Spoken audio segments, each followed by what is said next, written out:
Hey, welcome to part one of what I hope to be an ongoing series as I find the time.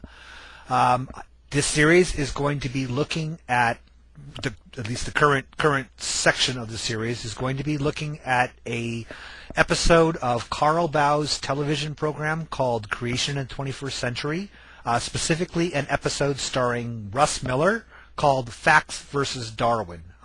Is multiple parts. This alone is going to be I'm going to take several parts per each of their parts to address it. Again, I'll put the links in the crotch bar. You ever have one of those feelings? Anyway, never mind. That's not it's not important.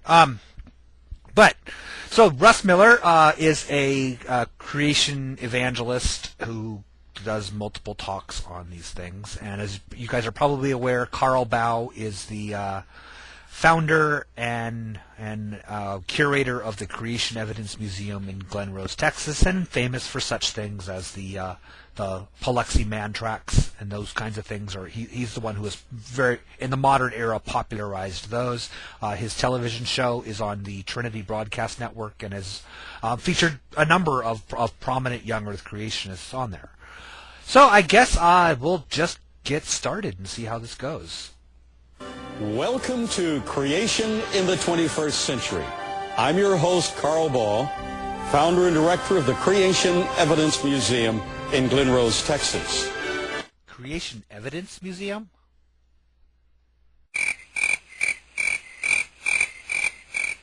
Okay, seriously though, the Creation Evidence Museum and Carl Baugh have been routinely criticized even by young Earth creationists such as Answers in Genesis or the Institute for Creation Research. John Morris's organization you'll see a lot of Baugh's claims on their arguments creationists should not use pages. He's also if you haven't heard of it, the Biloxi tracks are the supposed human tracks found alongside dinosaur tracks in the Biloxi riverbed, which, even though demonstrated multiple times to be carvings, the actual ones that look like human tracks have been shown to be carvings and analyzed to show that they don't fit any human foot pattern of stepping or anything like that repeatedly. They're still touted by Baugh and company as proof, and a whole bunch of claims. He's also famous for running and being a recipient of diploma mill degrees. So keep that in mind. That's going to come up later on. So keep that in mind. And probably my favorite. My favorite thing from there's the hammer found in the coal mine, supposedly like an iron hammer found in a Permian coal bed. It's one of his famous things on display. Anyway, his museum displays these kind of things, and in one of my favorites, and I'm going to take a slight go off topic here a little bit because I think it's kind of important to know, and this will come up again later, so keep it in mind. Is the what's called the Limestone Cowboy. This was supposedly, according to the story, a cowboy boot found in the desert that had inside of it limestone, and inside the limestone was the complete foot bone and leg of a human being. The cowboy boot was of a known make and manufacture, which couldn't, I think it was 1953 was the last date the boot could have been manufactured. This has been used by Baugh and others, including Kent Hovind, to demonstrate that fossilization can happen just in decades, that a flesh can turn to stone in just a few decades under the right circumstances. So therefore, why would we believe that something turned to stone must be millions of years old? If just before I go on, you don't believe Hovind said it, here he is. There's a petrified cowboy boot with the cowboy's legs still in it. It's on the table now. There's an article about it. It's called the Limestone Cowboy. Anyway, we cover more on that on videotape number 6 about petrification. What I find really hilarious about this claim is that at some point in time, I don't recall the researcher's name, but somebody who was looking into it as a skeptic looking into this claim, trying to find, contacting people involved and such like that, trying to find out if the story of its finding was true or not. Anyway, raised the point, and I don't know if it was in an article or in a discussion board or directly to Carl Baugh or however this was transmitted, but the question was raised that, first of all, the bones in the boot don't look like human leg bones at all. They look like, I think the closest comparison somebody made was they look like the humeri of pigs, like two arm bones of a pig stuffed in a boot, with plaster of Paris poured around them. That's what it superficially appears to be.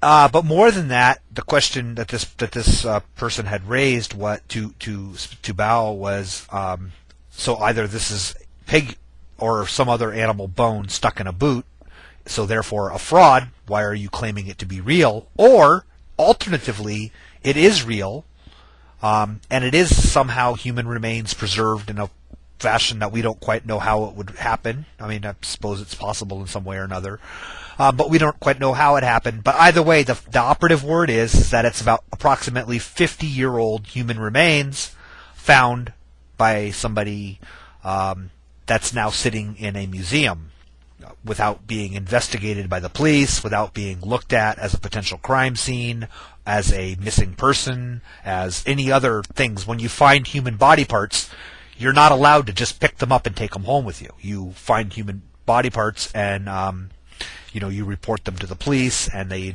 to see if they're antiquities, if they're a potential archaeological find, or to see if it's a crime scene, or to see if it's the body of a person who's been missing. Maybe the family of this Limestone Cowboy have wondered what happened to their dad 50 years ago, and But the point is that once that was brought up, apparently it has now disappeared, is no longer on display, is no longer discussed on his articles or anything like that. It was taken from his website, although it still appears on a number of other websites. If you do a search for Limestone Cowboy, you'll find a number of references to it. Anyway, it makes me laugh. So it's kind of like either you have a fraud or you're committing a felony by tampering with a crime scene. So which is it? What are you, what crime are you committing here? It's quite funny. Anyway. We live in a generation that has espoused naturalism in an academic profile. Damn you, Francis Bacon, and your newfangled materialism. Fortunately, there are major scientists, many at major universities, major laboratories, that have gone beyond the philosophic barriers and have embraced actual research demonstrating that life is so complex. Even the little bacterium that supposedly was the original form of life that evolved from a rock and the decay of inorganic compounds to produce organic compounds.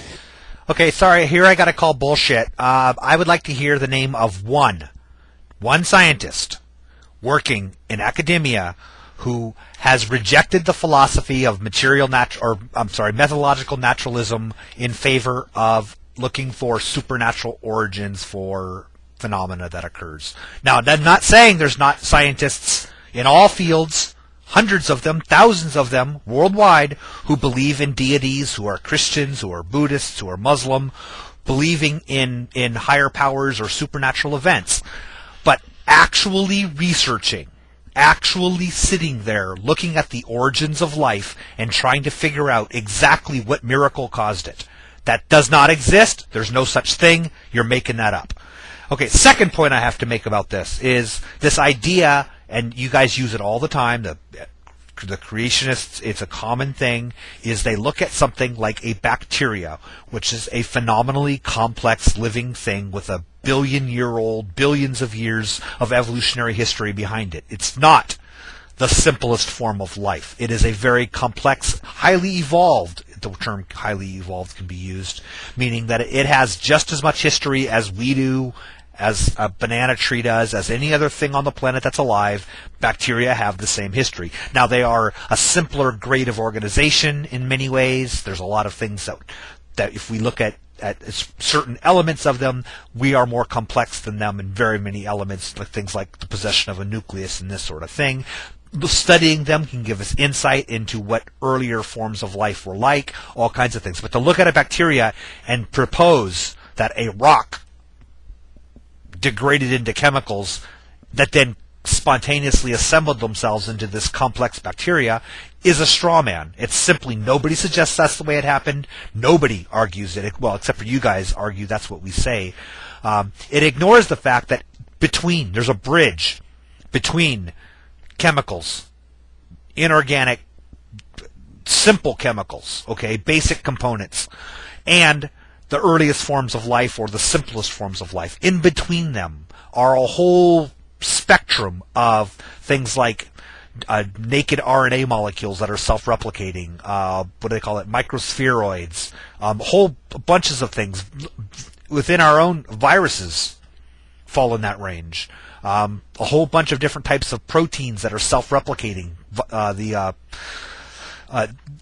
Anyway, the point is that it's not as simple as chemicals, a cell with a membrane and flagella and DNA. Okay, there's a whole bunch of things that we know about.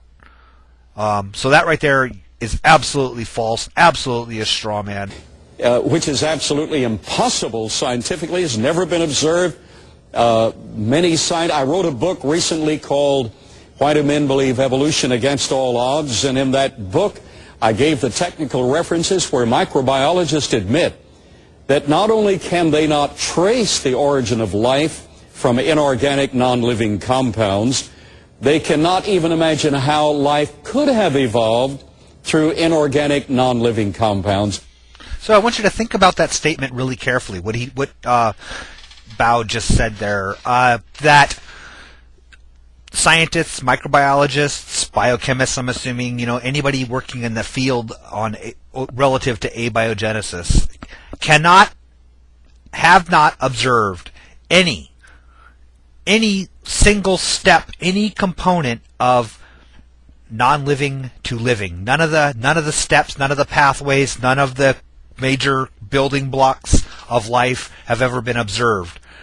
Never been experimentally observed, never been observed in nature, never been seen. And more important than that, not more important than the fact that they haven't been observed, is that we can't even imagine a single possible mechanism by how it could have happened. Meaning, okay, it simply does not exist. There's no plausible possible mechanism for the origin of life from non-life, or even the components of life from non-living chemicals. So when I search, now think about that statement. When I search PubMed and I hit if I type in keywords like abiogenesis or anyway related keywords, and I get 2,000 plus hits, 2,000 papers dealing with the things like the spontaneous generation of nucleotides from formic chemicals, which occur naturally in space and such. Formaldehydes, the degradation of formaldehydes to nucleotide precursors and then nucleotides through evaporation. When I see things like all of the amino acids that life uses, plus many, many, many others, not only found naturally, abiotically created, but can be created in the laboratory from simple basic chemicals that we know existed on Earth, cell membranes. All of these thousands of articles on this subject are all done by people who can't even imagine how such a thing would happen. They're just working this unimaginable thing, not having a clue what they're doing, no direction to their research, no anything, because they simply can't even imagine how. Yet, the evolutionary community holds fast to the mandate that everything must be explained naturalistically. Okay, keep in mind now that this is just evolutionary biologists, evolutionary scientists that do this. All of the other sciences that exist, meteorology, oceanography, geology, astronomy, all of those sciences presuppose a supernatural cause behind the phenomena that they observe, okay? All of them, when they start a research program, the assumption is made that the initial beginnings of their research start with a miracle that can never be observed and can never be repeated and will always be in the a black box that we can never understand. It's only evolution that hasn't gotten behind this concept. All the other sciences already figured out a long time ago, right? That's why meteorologists know that, there's lightning bolts thrown from the sky by an angry god.